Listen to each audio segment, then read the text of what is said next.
Good evening, I'm Bo Williams and welcome to the 7. Let's get a look at the big 7 stories happening right now. And topping the list for us tonight, the quadruple murder suspect, wanted out of West Tennessee, has now been captured. The one-week manhunt has come to a close. Law enforcement officials now say U.S. Marshals captured Austin Drummond in Jackson earlier today. Tennessee Bureau of Investigation releasing this photo of Drummond moments after he was taken into custody. It comes after a shelter-in-place alert was issued for those in Jackson after he was spotted there earlier this morning. Now, leading up to this, Drummond was spotted on camera systems around Jackson carrying a backpack and rifle. A university, Union University there in Jackson, was also placed on lockdown yesterday after he was spotted in that area. Now, as we've reported, Drummond was wanted for the killings of 4 family members whose bodies were found in Lake County. A baby was also found abandoned in front of a home in Dyer County, but unharmed.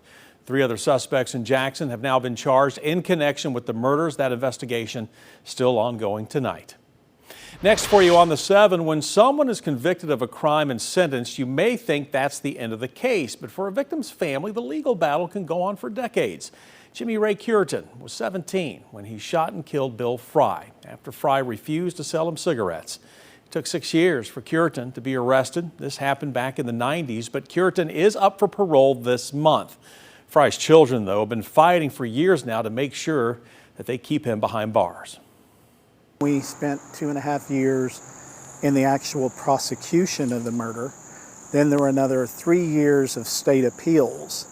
So I was 27 when he was killed, but I was closer to 38 when the dust had settled. Cureton's parole hearing, by the way, is set for August 28th. Next on the 7 for you tonight, a former Scott County leader, or I should say a former Scout leader, has been sentenced to 20 years behind bars in connection with a child sex crimes investigation. District Attorney General Russell Johnson says Emilio Ortiz of Lenoir City used to be a Scout leader in Lenoir City. Johnson says the victim is now an adult coming forward about what she says she experienced during her childhood. An investigation uncovered years of abuse, which we're told was documented in digital evidence. Now, DA Johnson says the abuse started when the victim was 6. He adds it continued for more than a decade. Ortiz was arrested during a sting operation back in 2020. We're told he has been behind bars ever since.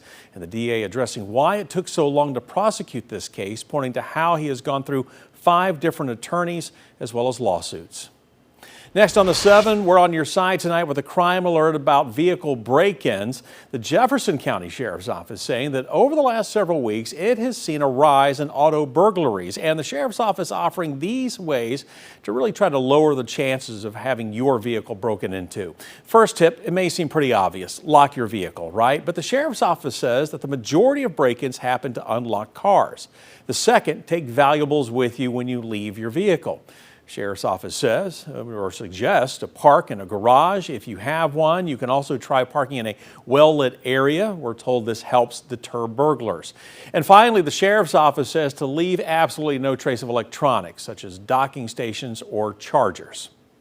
Next on the 7, the beginning of the school year just around the corner for Knox County students. But before they begin the next chapter of their academic career, safety remains to be top of mind.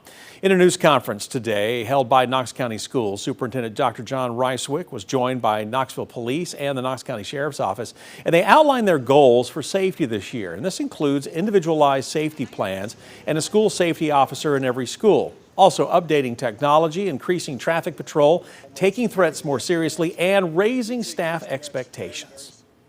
That means increasing more selectively who we have to hire. In the last 4 years, we've invested over $120 million into salaries, and that investment's paying off. Our vacancies are an all-time low. I know last year we started with 6 vacancies out of 4,700 teachers. This year, I think that number, we still have a few days before, but it's somewhere in that 10 to 15 range. After receiving over 150 tips last year, Knox County Schools plan to continue to use Text-a-Tip this year, where people can anonymously report safety or mental health concerns. Next on the 7 for you tonight, keeping the focus on schools in our area. Today was orientation day for students entering middle schools and high schools here in Knox County. And over at Bearden Middle, they really rolled out the red carpet for all the incoming 6th graders. We're told there were cheerleaders and faculty that lined the school's entrance to welcome students in and get them excited for the new year. The principal of the incoming class even playing some music to show the kids how it's done at Bearden Middle. Oh my gosh.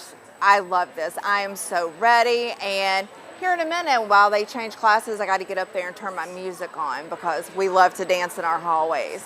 We just want them to know every day we're so glad that they're here. First official day of school for Knox County is coming up later this week. It will be a half day on Thursday. All right, a big follow-up next on the 7 tonight. We're hearing from the executive director of the National Alliance on Mental Illness, or NAMI, after the group canceled a mental health rally over online threats. Behind me, you see, well, there was the post of the announcement. NAMI says it made the decision dealing with the August 18th rally out of an abundance of caution, adding that the safety of all attendees is top priority. NAMI tells us the threats were directed at Congressman Tim Burchett, that's who you see here and who you saw behind me just a few moments ago, as well as his politics. NAMI's executive director saying the group is trying to move on from this setback, looking forward now to its October walk.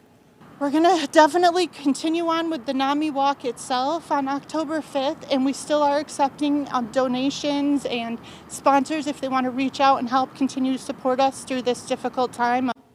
And like what we told you last night at 6 o'clock, Congressman Burchett told us he appreciates the work NAMI does, adding that his team will continue to work with them as they advocate for mental health awareness.